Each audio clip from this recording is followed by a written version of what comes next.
Halo semuanya, Assalamualaikum warahmatullahi wabarakatuh. Balik lagi di channel SMK Sultan Baruna.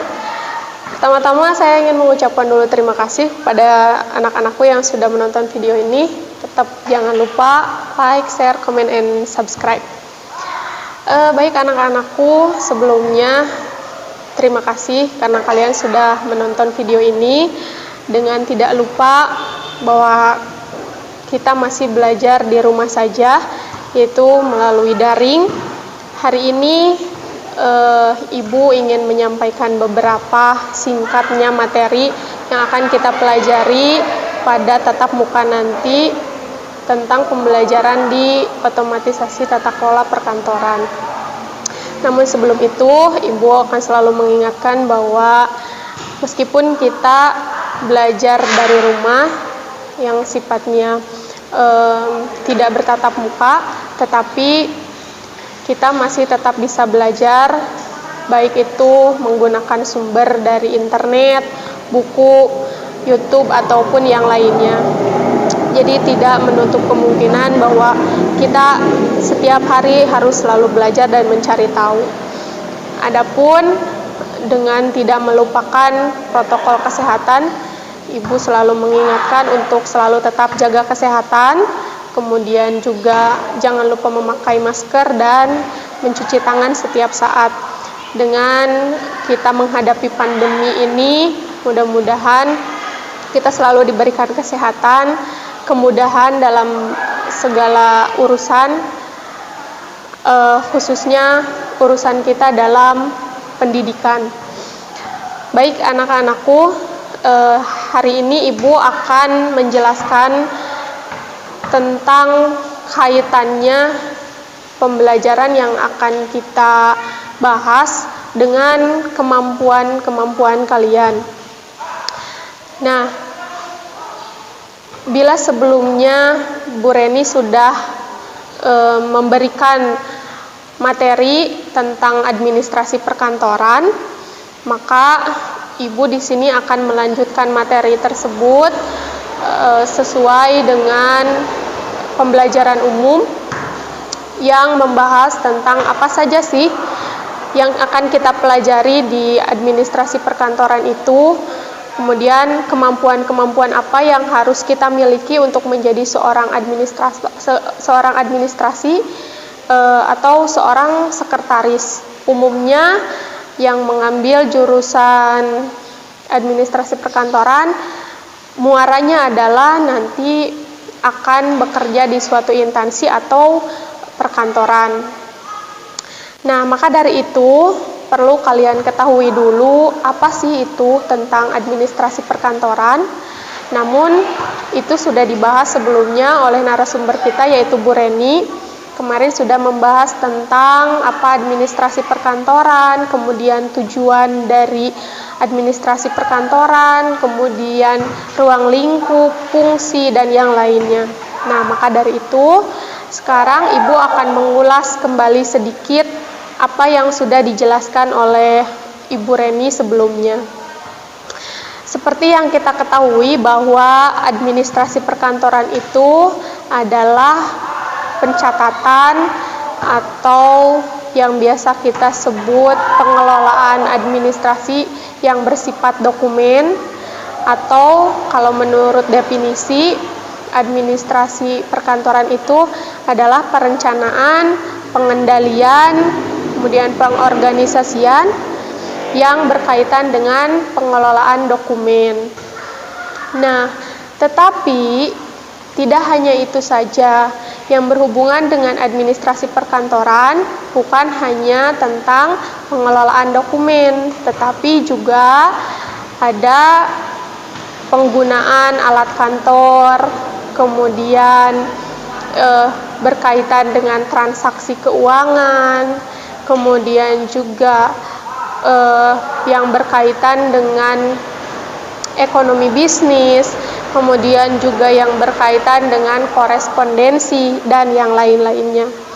Nah, maka dari itu Ibu di sini akan membahas apa-apa saja kemampuan yang harus kita miliki untuk menjadi seorang pegawai instansi atau yang kita lazimnya tahu bahwa sebagai administrasi perkantoran itu kita perlu menguasai beberapa hal. Nah, di antaranya kalau kita kaitannya dengan pembelajaran yang akan kita pelajari, misal kita akan mempelajari tentang korespondensi. Mengapa kita harus belajar tentang korespondensi? Karena sebagai seorang sekretaris, kita harus mampu atau memiliki kemampuan untuk bisa berkomunikasi dengan orang banyak. Tidak mungkin seorang sekretaris tidak mampu berkomunikasi dengan orang banyak. Jadi harus mampu berkomunikasi dengan baik dan benar, tutur kata yang sopan, ramah, kemudian dapat dimengerti. Nah, adapun tugas-tugas seorang administrasi itu biasanya seseorang membutuhkan beberapa kemampuan atau keahlian, yakni antaranya harus teliti, harus ulet, kemudian memiliki inisiatif, kemampuan bekerja dalam tim, kemudian mampu mengaplikasikan atau menggunakan aplikasi administrasi dengan baik dan benar. Gitu. Nah, maka dari itu, kenapa kita perlu mempelajari korespondensi, kita mempelajari ekonomi bisnis, kita mempelajari kearsipan, kita mempelajari administrasi umum.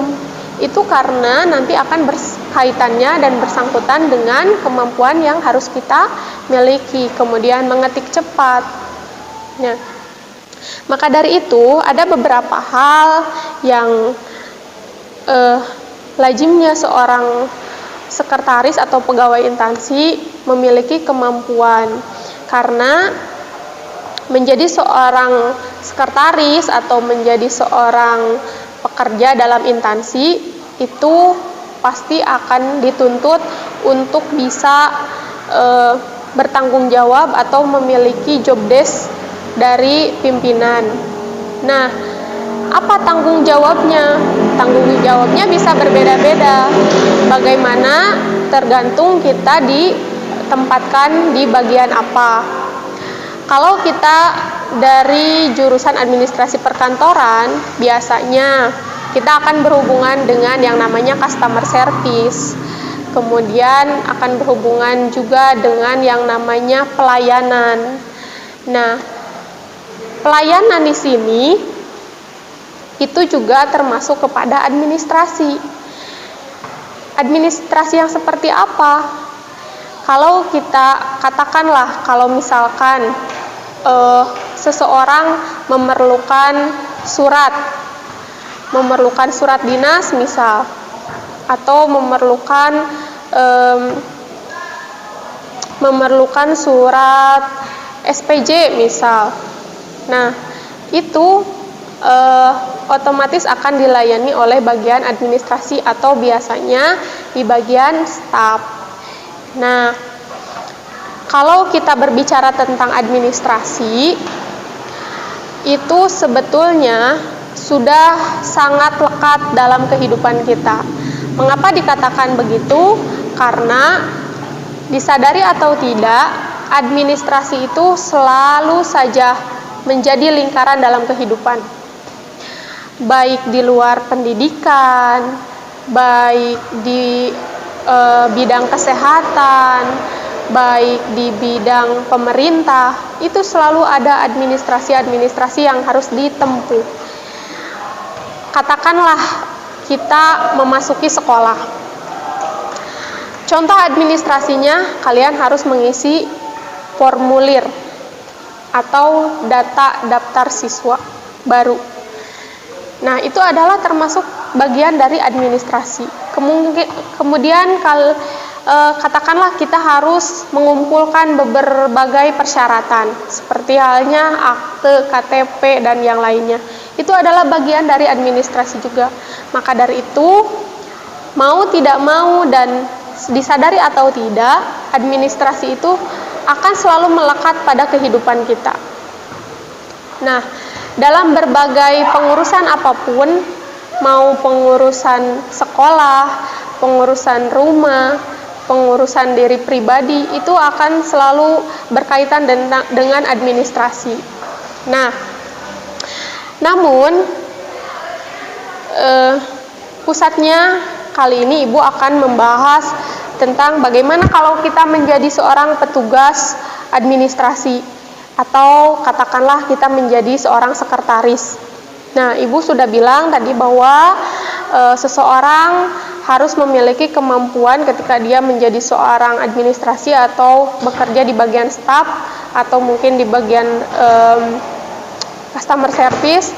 Nah, seperti yang Ibu tadi bilang, harus mempunyai dulu skill yang teliti, ulet, kemudian mampu berkomunikasi dengan baik, berpenampilan rapi, kemudian mampu bekerja dengan tim, serta menggunakan aplikasi administrasi dengan baik dan benar.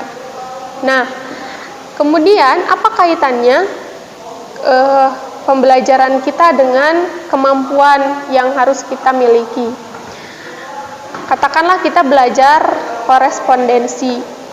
Nah, dalam pembelajaran korespondensi itu nanti kita akan belajar bagaimana cara berkomunikasi dengan baik.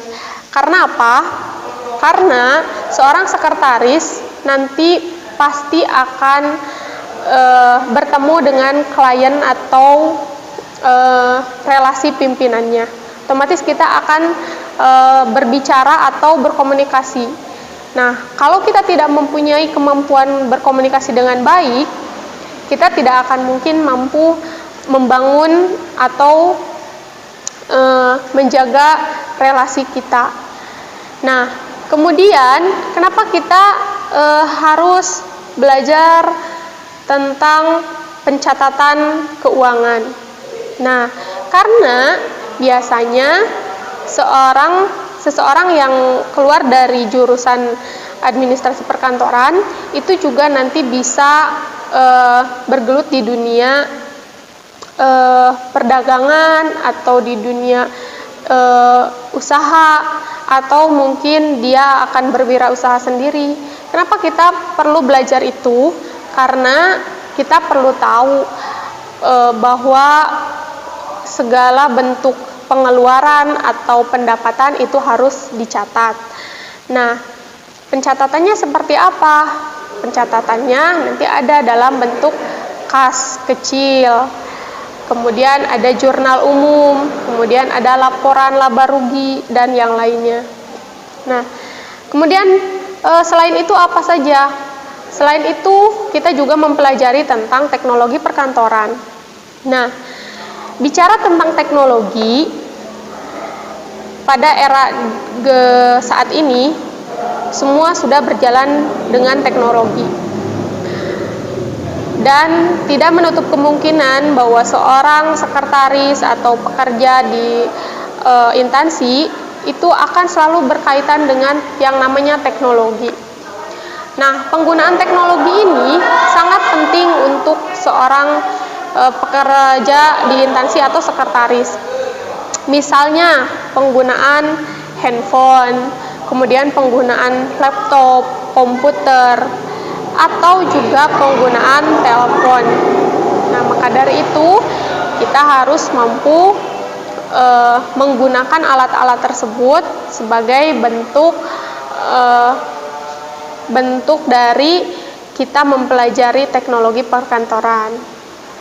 Nah, selain itu, apa sih yang harus kita pelajari atau kemampuan apa yang perlu pada seseorang yang bekerja di instansi atau yang berkaitan dengan administrasi perkantoran?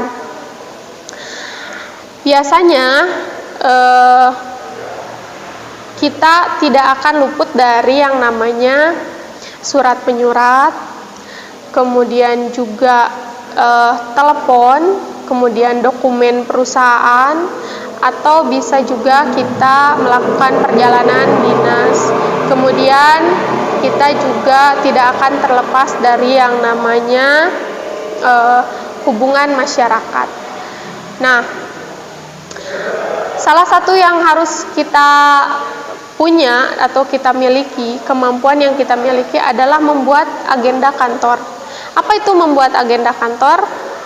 Jadi, admin perkantoran itu memiliki tugas untuk membuat agenda kantor. Nah, yang merupakan salah satu tugas administrasi yang paling penting. Staf administrasi juga merangkap jabatan sebagai sekretaris untuk membuat agenda perkantoran, termasuk menjadwalkan meeting dengan pihak luar, kemudian menyiapkan pertemuan dengan klien dan yang lain-lainnya. Nah, agenda kantor ini biasanya dikerjakan oleh seorang sekretaris. Nah, agenda tersebut dibuat untuk pimpinan kita. Misal membuat agenda keluar, membuat agenda pertemuan, membuat agenda perjalanan dinas. Itu adalah yang membuat sekretaris. Nah, kemudian menerima panggilan telepon. Nah, kalau mungkin semua sudah pasti bisa menerima panggilan telepon. Tetapi pada bagian ini, ketika kita ditempatkan di suatu instansi, menerima telepon tidak seperti menerima telepon biasa, tetapi kita harus menggunakan kata-kata yang baik, kemudian juga kata-kata yang bisa dipahami oleh orang lain. Nah, salah satu tugas administrasi ini adalah menerima panggilan telepon dari pihak lain untuk kemudian diteruskan pada responsisi atau bagian front office. Nah, hal ini memang terlihat sepele, tapi dibutuhkan skill komunikasi yang baik agar pesan dapat disampaikan. Jadi kalau kita tidak bisa tidak bisa berkomunikasi dengan baik atau tidak bisa menerima komunikasi dari orang lain dengan baik, maka kita tidak akan bisa menyampaikan pesan tersebut. Nah, kemudian yang selanjutnya adalah mengelola dokumen perusahaan. Tugas administrasi juga meliputi pengelolaan dokumen. Nah, dokumen yang dimaksud di sini adalah dokumen-dokumen penting perusahaan, baik laporan keuangan, kemudian catatan harian, notulen rapat, dan yang lainnya.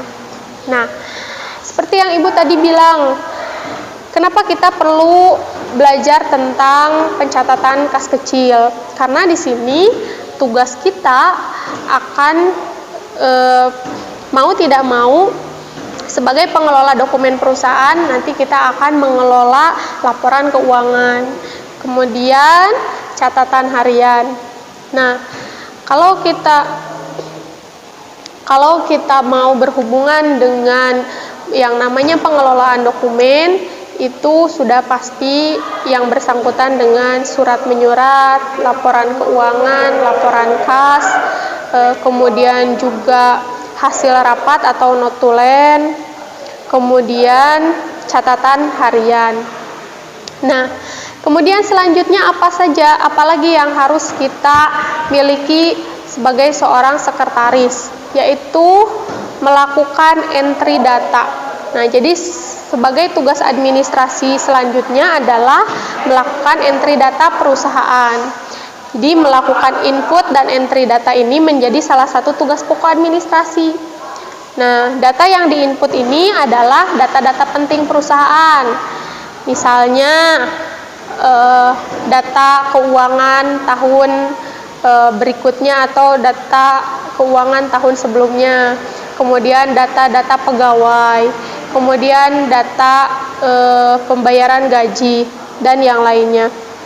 Nah, namun terkadang dalam beberapa perusahaan dalam menjalankan tugas ini, administrasi dibantu divisi lain seperti divisi pergudangan atau inventaris. Nah, di sini kenapa harus dibantu oleh divisi pergudangan atau inventaris?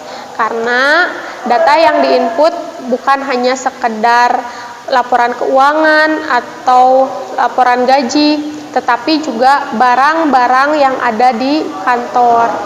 Karena kita tahu bahwa ruang lingkup perkantoran itu salah satunya adalah bangunan, kemudian inventaris peralatan seperti meja, kursi, peralatan lainnya, atau alat-alat teknologi lain seperti misalnya komputer, mesin tik, mesin fotokopi. Nah, jadi apa yang kita pelajari pada pembelajaran produktif ini akan berkaitan dengan kemampuan-kemampuan yang dihasilkan oleh pembelajaran ini. Kemampuan kalian ini diukur dari bagaimana cara kalian memahami pembelajaran yang akan kita pelajari. Nah, maka dari itu kita sebagai seseorang yang akan menjurus pada administrasi perkantoran harus memiliki kemampuan-kemampuan tersebut. Itu salah satunya tadi menggunakan peralatan kantor seperti komputer, kemudian laptop, kemudian mesin tik, kemudian mesin fotokopi. Itu wajib untuk kita bisa menjadi seseorang yang bekerja di suatu instansi. Kalau kita diberikan tugas pada bagian-bagian tertentu. Nah, kemudian selain itu kita mampu mengelola keuangan. Kemudian juga mampu menggunakan perlengkapan kantor. Kemudian juga kita mampu mengarsipkan, itu adalah bagian dari pembelajaran kearsipan. Jadi nanti dokumen-dokumen yang penting itu harus diarsipkan. Kalau di dalam sebuah kantor itu pengarsipan biasanya menggunakan abjad atau juga menggunakan numerik. Nah, kemudian selain itu sebagai seorang tugas administrasi juga yaitu membuat surat menyurat dan mengagendakan surat.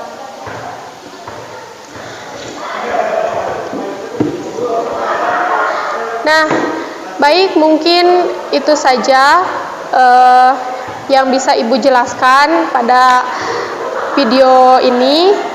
Untuk lebih jelasnya nanti Ibu akan jelaskan pada pertemuan tatap muka nanti kita, bahwasanya apa-apa saja kemampuan yang harus kita miliki untuk menjadi seorang administrasi, atau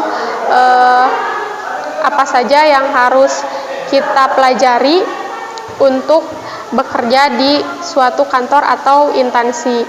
Karena kita berhubungan dengan yang namanya pengadministrasian atau yang namanya perkantoran, maka sangat perlu untuk kita belajar bagaimana cara membuat surat yang baik, bagaimana cara melipat surat, kemudian bagaimana kita berkomunikasi dengan orang banyak, bagaimana kita membawakan acara, kemudian bagaimana kita membuat acara, dan bagaimana kita membuat agenda perjalanan dinas atau membuat agenda-agenda pertemuan. Mungkin itu saja yang bisa Ibu sampaikan untuk pertemuan kali ini. Mudah-mudahan apa yang Ibu sampaikan bisa menjadi gambaran untuk kalian semua, bahwasanya menjadi seorang administrasi perkantoran itu harus bisa menggunakan alat-alat, kemudian juga harus mumpuni dalam bidang yang berkaitan dengan perkantoran. Nah, mungkin itu saja yang bisa Ibu sampaikan. Kurang lebihnya Ibu mohon maaf. Mudah-mudahan ini bisa menjadi bahan untuk kalian mencari tahu ilmu selanjutnya. Dan untuk pembahasan selanjutnya kita akan bahas di tatap muka yang akan datang. Mudah-mudahan ini tidak menjadi penghambat untuk kita selalu belajar. Terima kasih. Wabillahi taufiq wal hidayah. Assalamualaikum warahmatullahi wabarakatuh.